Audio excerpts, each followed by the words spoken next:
these are the different seasonings and vegetables I'm going to be using. Some green onion, some coconut milk for the stew peas, some cayenne pepper of course for the heat, some smoked paprika. This is my new favorite. I put it on everything.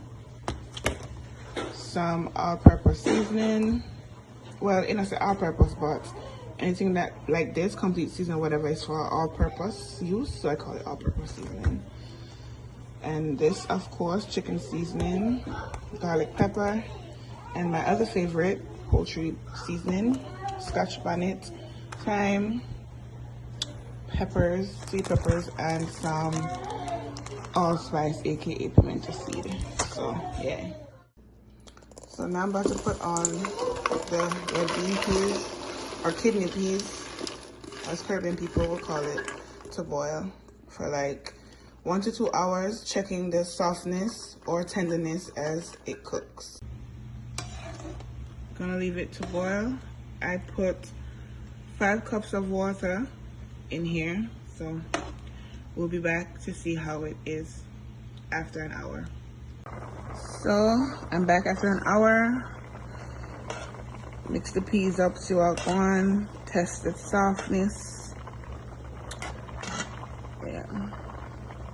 As the water boils down, you gotta add more water to it to continue cooking the peas until you're done cooking them. Right over here we have the pigtail still bubbling. So this will take the longest to cook. Oh, and I have my sous chef in the kitchen with me today.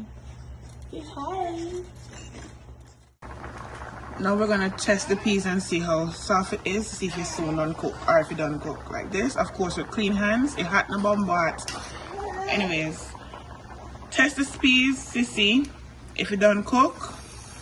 It's not done cook. If it's not done cook, continue let it boil, but it's getting there. With clean hands, people, and not burn up yourself and say, Niques say. Only professionals can do this. So the water almost dry out. The peas feel like it's soft how I want it, so I'm gonna put it on low while I finish cooking the pigtail, and then I will mix them together and spice up the thing. Soon come back. Over here I have the pigtail boiling. Put pan pigtail in a pot. Watch niceness. Soon come back and show now. Over here the pigtail has been boiling for at least an hour and a half because we want to boil out some of the salt from it and also to cook the meat. So we're gonna wash it off and then put fresh water and continue to boil. So we'll be right back. So now that I have thrown off the salt water and rinse it off a little bit, we're gonna add some fresh water to it and bring it to another boil for another hour and a half. So the peas done cooked and also the pigtail done cooked, so I'm going to transfer the pigtail without the water into the pot with the peas. So you can put it in there one by one or however you choose to do it, no matter. So I'm gonna transfer the rest of it to the pot with the peas and then I'll be right back. So now that I have transferred the meat to the pot with the peas, I'm gonna let this cook for about 30 minutes so the meat can get the color of the peas. So we'll come back. So the pigtail get the color that I am looking for. Now I'm going to add in 1 tin of coconut milk. Please people, don't use the coconut milk thing that they use to make pina colada. That's for making juice. This is to make rice and peas and actually to cook. So throw all of it in here and then you mix. You get that perfect color. You mix it.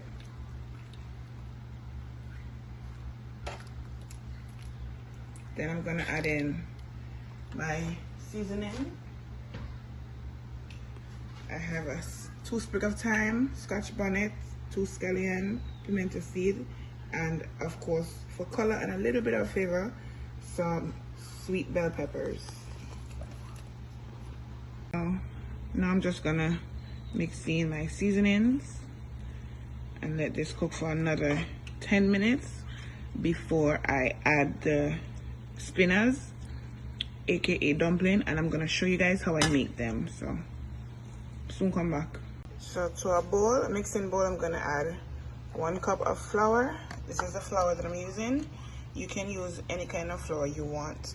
1 cup of flour and 1 teaspoon of salt, and I want to say probably half of a cup of water, but I'm gonna show you how I do it, so stay tuned. So since I'm not making a lot of dumpling, this is the amount of dry ingredients I'm using, and this is the amount of water.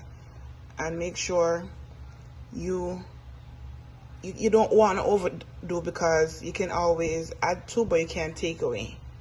So if you realize you put too much water, you can always add some more flour, but you can't take away. So start little by little. Use clean hands, guys, and mix. Add some more water and mix. Basically, you're gonna do this until you get the consistency that you're looking for. This is what I'm looking for, and I noticed the dough is a little bit wet still, so I add a little sprinkle of flour. Now I'm gonna knead it like this. Who can knead flour or make dumpling a bat? So basically, this is, I'm done. You want to make sure say no lumps in the dough, and you're gonna pinch it off. Make them as big as you want. I'm gonna make it a little bit bigger than this, and then put them in the pot. This is how big I want them. So I'm gonna, this probably gives me about 10, or if I go a little bit smaller, 15. And I'm gonna put them in the pot just like this. That's it. I roll them up and drop them in the pot. And I don't know why them call them spinners.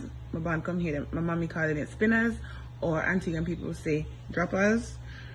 I don't know why they call it that. So if you know why them call it so, leave it in the comments and let me know.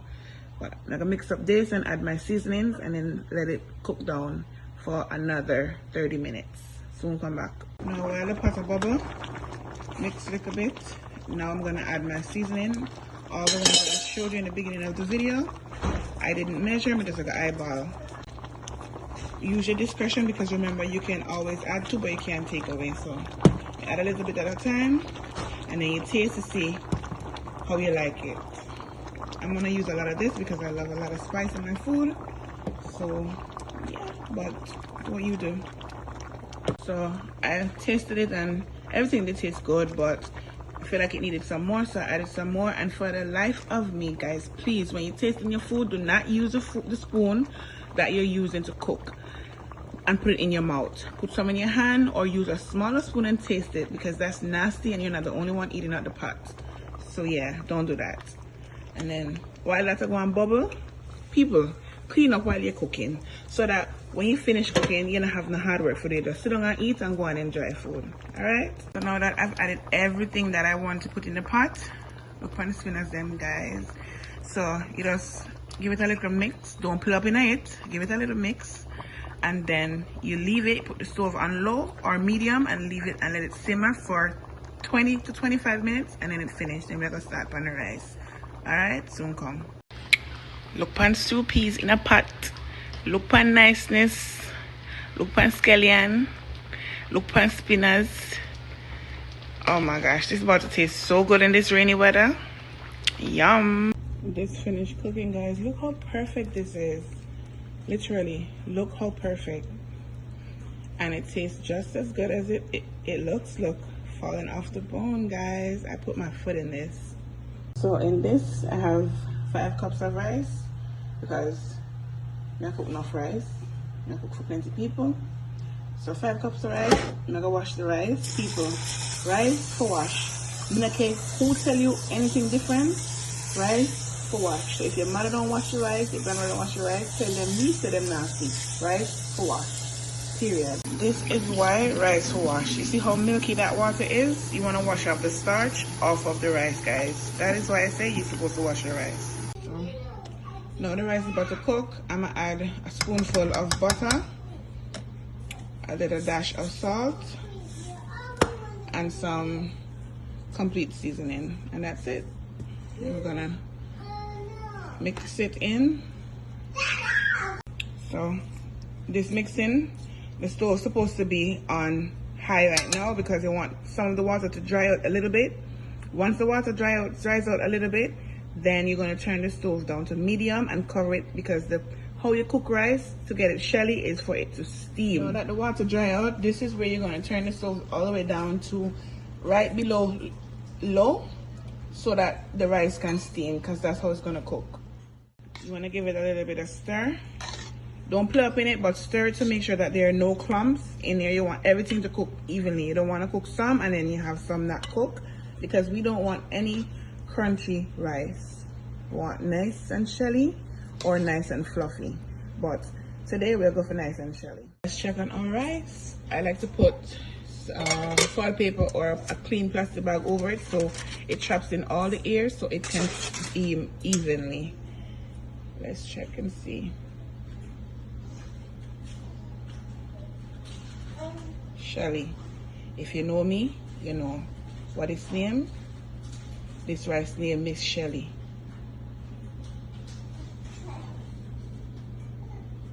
Perfectly cooked. And that's all, guys. Now let's plate our dinner. I like to make a mold because I'm just extra like that. So let's put some stew meat on there. Make it look cute.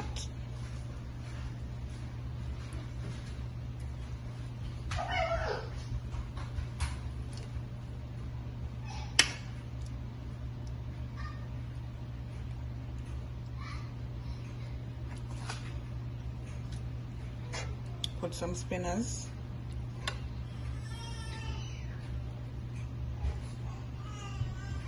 And then I like to eat my stew peas with some coleslaw, so I'm gonna put some on the side. And then I'm gonna clean it up and make it look nice, and put a final picture at the end.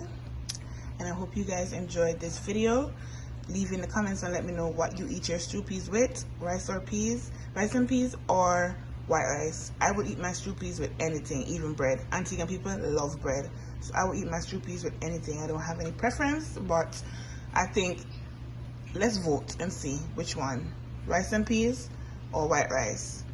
And leave in the comments what you guys want to see me cook next. Bye.